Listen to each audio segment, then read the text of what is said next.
Alright everyone, I'm back to cap off the main card of this UFC Fight Night Brunson vs Shahbazyan, which I just finished today.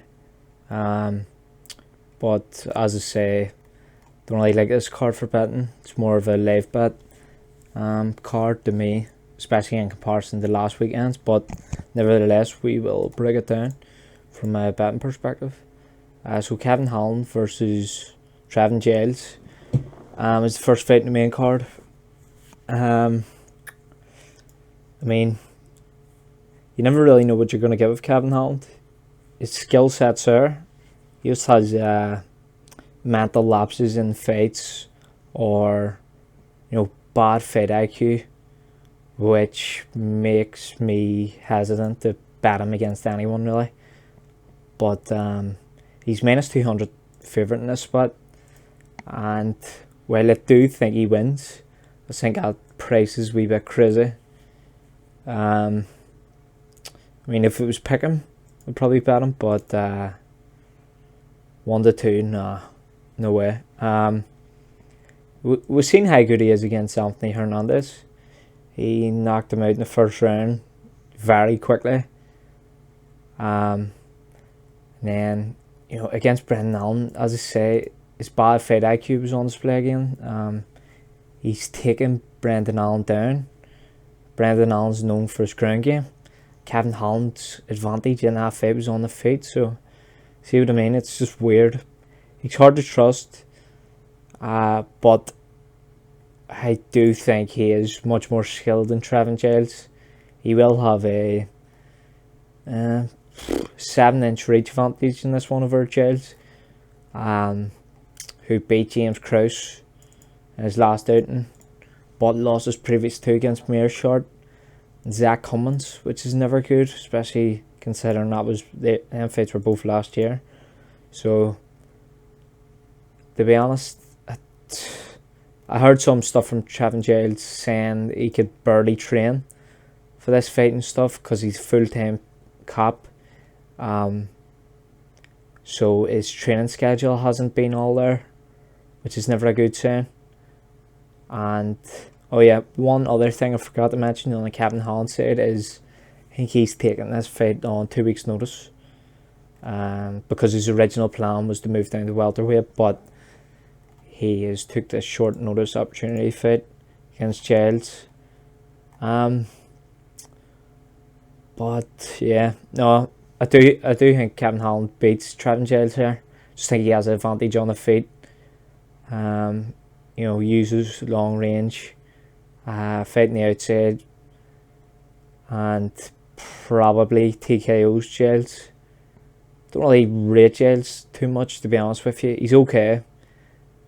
I just don't know if he's all there as a fighter, UFC caliber. But yeah, the pick is Kevin Holland TKO there in that one. Alright, so next we've got a rematch from a couple of years ago, Bobby Green versus Lando Vannata.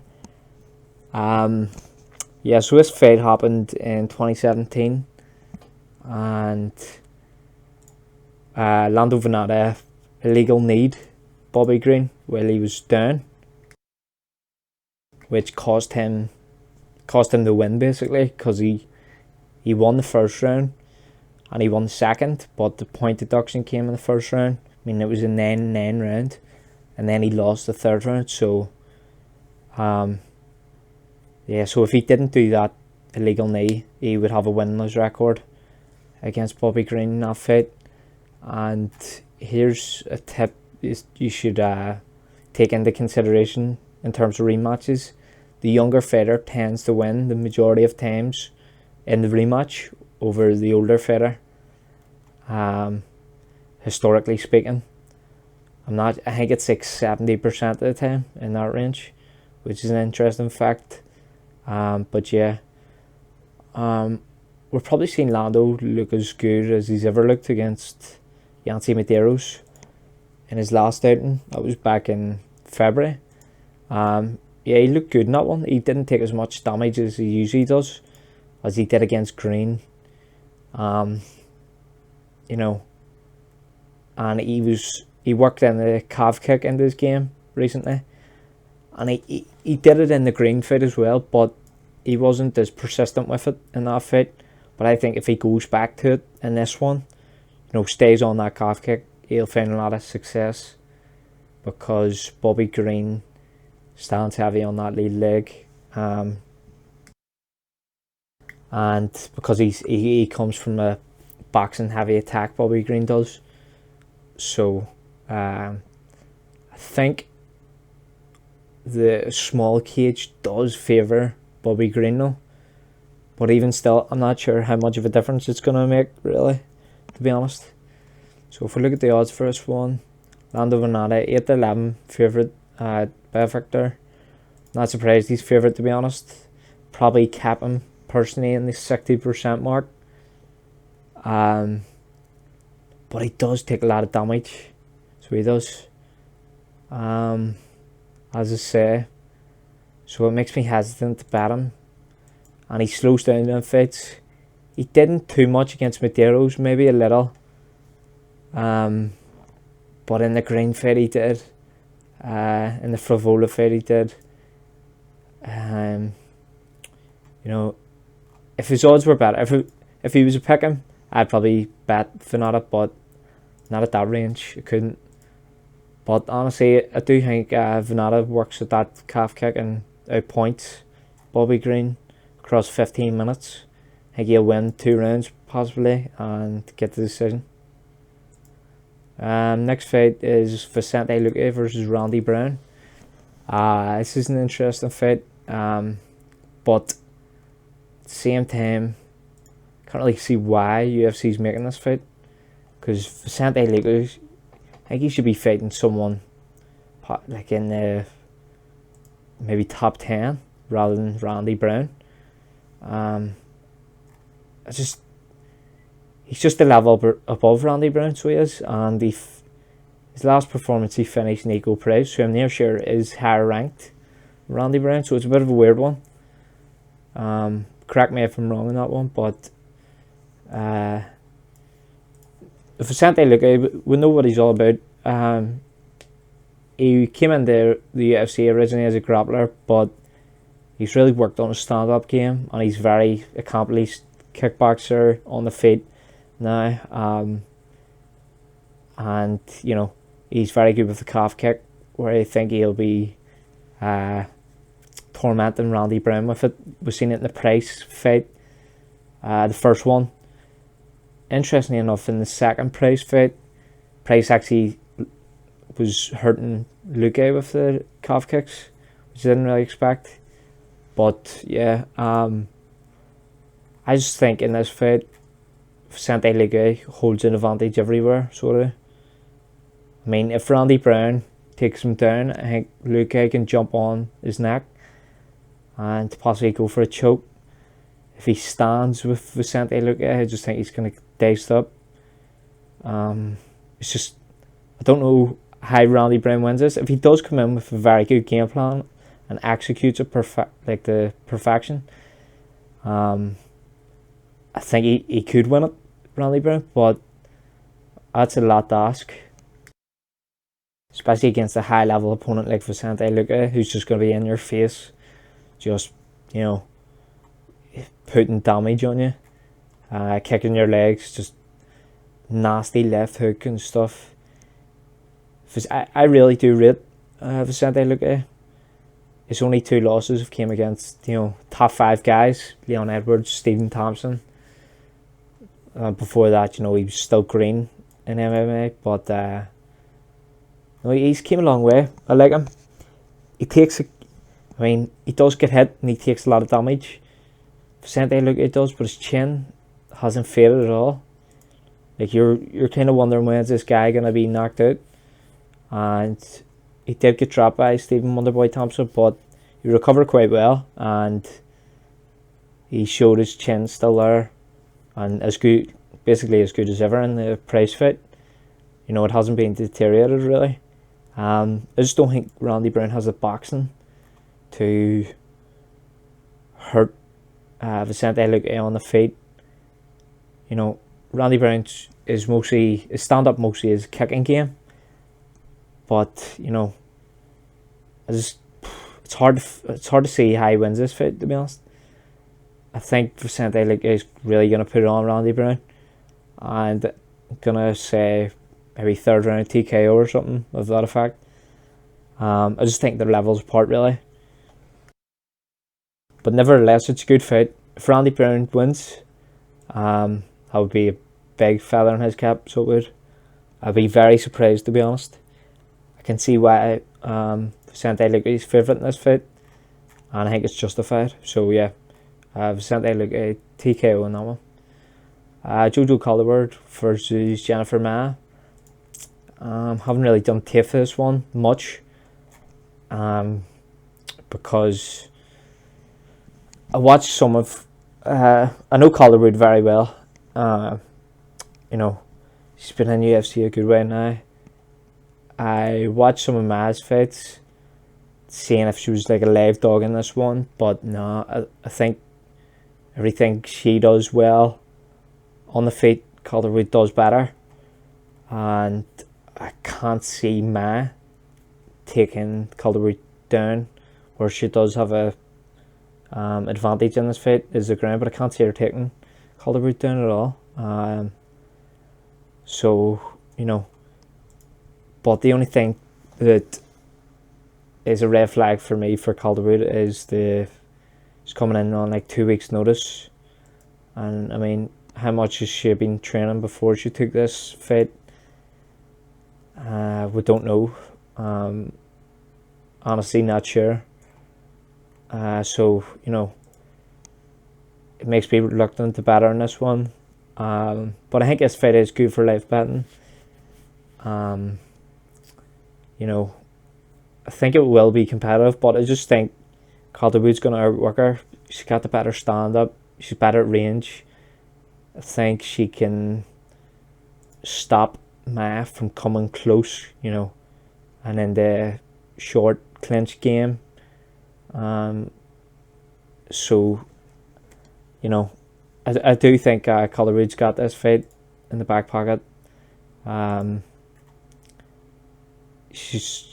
Jennifer Maia did show some not the best performance against 2K again. She basically worked the range, and that is a game plan that Calderwood can implement in this one. So yeah, Calderwood by decision in that one. But as I say, I do think it's good for live betting. I've sort of been staying away from women's MMA betting because I just think it's so risky recently. But yeah, Calderwood decision. Now on to the main event. Edmen Shahbazyan versus Derek Brunson, 3-round main event. First one since Adesanya versus Silva, I believe. Oh no, actually, no, I think I'm wrong. I think the last 3-round main event was Calvin Kattar versus Zabit, actually, which was on short notice as well, so that's why I've done it. But yeah, so Shahbazyan is big favourite in this one. But, I can see why he's favourite, but it shouldn't be that way. I do personally cap Shahbazyan about 60-40 range here, but not the 4-11. Let's just check what that is, an implied probability. That's about 73%. No, I wouldn't cap him that high, because there's a lot of unknowns with him. Most of his fights are in the first round. We haven't really seen him get out of the first round, apart from the Darren Stewart fight, where he slowed down in the third round. But I know what UFC's doing here. They've tried to book the Brunson fight twice before the fight for Saturday was scheduled, so I think they know what they're doing. They know that Derek Brunson's a gatekeeper for prospects going into the top 10. We've seen that in the Adesanya fight, where Adesanya just starched Brunson in round 1. But at the same time, it's hard to overlook Brunson, especially his 3-1 dog. That's pretty high, to be honest. And I can't see him going up more. I I can see people adding in Shahbazyan and the parlays and stuff by Saturday, so the value side definitely is on Brunson here. We've seen in the Ian Heinisch fight, if he fights, calm, composed, at range, doesn't get involved in brawls, we'll see that his stand-up is effective. Against the Whittaker fight, this is what he cannot do against Shahbazyan. He can't just rush in, try to, bum rush him, get him out of there quickly. He can't, because Shahbazyan will just catch him. And Brunson has, I don't know, he just has dodgy chin. So he has to keep his fight at range. Fight the same way he did against Heinisch. Wearing on Shahbazyan's gas tank. Not being took down. And to be honest, I can't see Shahbazyan taking him down at all. Brunson has the best takedown defense in the UFC, so he does. 100% it is, which is crazy to think about when this guy has fought Romero, Ian Heinisch, Jacare and stuff. So that is a good feather on the cap for him. But I don't know. As I say, the value side definitely is Derek Brunson, but see, to be honest, I can just see Shahbazyan just catching him at some point. I think he's going to come out here fast, and I think Brunson is going to struggle to keep up with the speed of Shahbazyan. Because if you watch Shahbazyan's performance against Tavares, it's just crazy. He comes out so quickly, just catches him with every shot he hits, and then eventually gets a head kick KO in the first round against a durable guy and Brad Tavares, who went the decision with Romero. He went the decision in a 5-round fight against Adesanya. So that's just a crazy performance, that one against Tavares there, and what was that, November. But in the Darren Stewart fight, he slowed down in the 3rd round. But I did think he won that fight. I thought he won at 29-28 against Darren Stewart, and that was 2 years ago, so he obviously has improved from then. But it's a lot to ask for someone to come out and bet him as -300 favourite. I couldn't, not a chance. The value is on the Brunson side, but if you look at props for this one, something that jumped out to me was Shahbazyan by KO. I think it's 10-11. I mean, that's alright. I don't think he'll submit Brunson, and I don't think this one goes to the distance.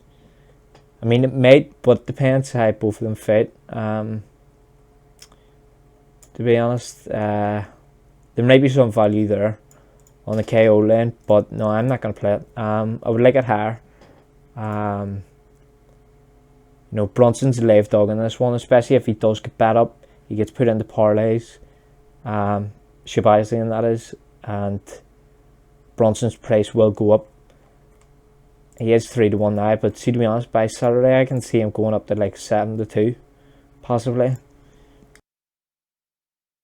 Because people's going to buy into the hype of Shahbazyan, but he is very talented, and as I say, I know what UFC is trying to do with this one. They're trying to get some name recognition on Shahbazyan, putting him up against the gatekeeper like Brunson, and